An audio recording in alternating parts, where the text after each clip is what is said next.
Good day, everyone. Welcome to CalcuMind.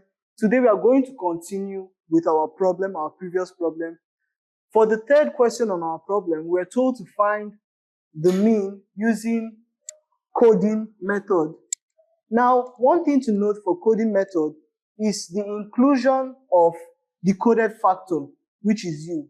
So before we go on about explaining the new parameters that have appeared on our table, let's first of all put our formula for the mean using coding method. So we have that the mean is equal to A, which we've already established to be our assumed mean with a value of 72.5 plus summation of FU, which we have as a column on the board, all divided by summation of F multiplied by C. Now, C is a new variable, which we are going to address shortly. But firstly, let's find out what FU stands for. Now, FU is simply the multiplication of the frequency of the particular interval you're dealing with U, which is our coded factor, hence the name coding method. So to find U, we have that U is equal to D all over C. And we know that D is from our previous video, is simply the deviation from the assumed mean with a value of X minus A. And we know that X is our class mark and A is our assumed mean, all divided by C. Now, C is class size. And class size is simply the subtraction of the intervals. So we have 65 here and we have 60 here. Notice that the intervals are constant. They each have a difference of 5. So we have 65 minus 60 here being 5, all the way down to 85 minus 80 also being 5. So we have our class size as 5. We have our assumed mean as 72.5. We have X as our class mark. So we understand all the variables that are in our equation here. So let's get down to business and fill in the values for our table. So we have our U for the first class interval being our, as we have on the board, A plus being D over C, which is simply X minus A, all divided by C. So we have U for the first class interval is equal to our X being 62.5 minus our assumed mean, which is 72.5, all divided by our class size, which, as we said, is the subtraction of this 5, which is equal to minus 10 all over 5, which is equal to minus 2. So for our second class interval, we have that U will be equal to X being our class mark, 67.5 minus A, which is 72.5, all divided by our class size.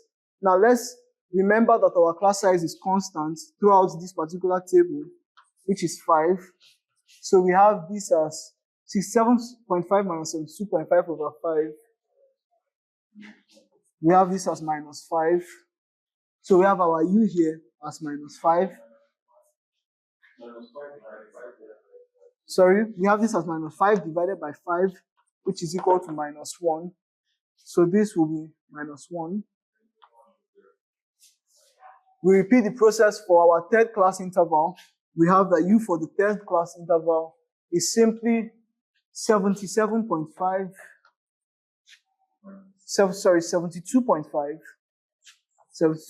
minus 72.5. Already this gives us 0, so automatically everything will be reduced to 0. So we have that this will be 0. Now, I'm sure we've understood the process of this, so I'm just going to go on right ahead and fill the remaining 2 values for our table. So we have for the fourth class interval, we have U to be 1, and for the fifth class interval, we have U to be equal to 2. Finally, the last column on our table, we have F of U, which is simply the frequency of the particular class interval multiplied by the coded factor of that class interval. So for our first class interval, we have our F of U being 5 multiplied by minus 2, which is minus 10. For our second class interval, we have 18 being multiplied by minus 1, which is minus 18. For our third class interval, we have 42 being multiplied by 0, which is 0. For our fourth class interval, we have 27 being multiplied by 1, which is 27. And for our final class interval, we have 8 being multiplied by 2, which is 16. So we now have filled all the columns on our table. So we just go right on ahead to find the value of our mean. So let's clean this and impute our formula again. So we have that x, which is our mean if you recall, is equal to a plus summation fu divided by summation f, all multiplied by c.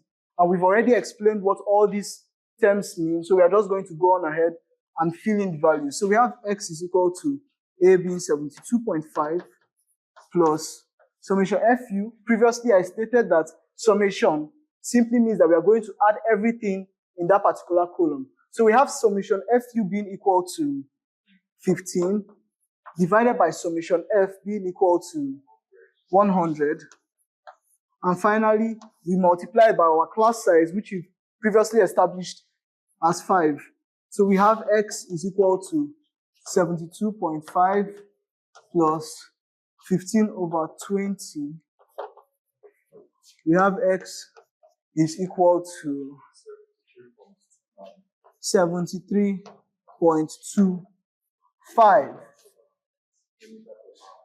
kilometers per hour.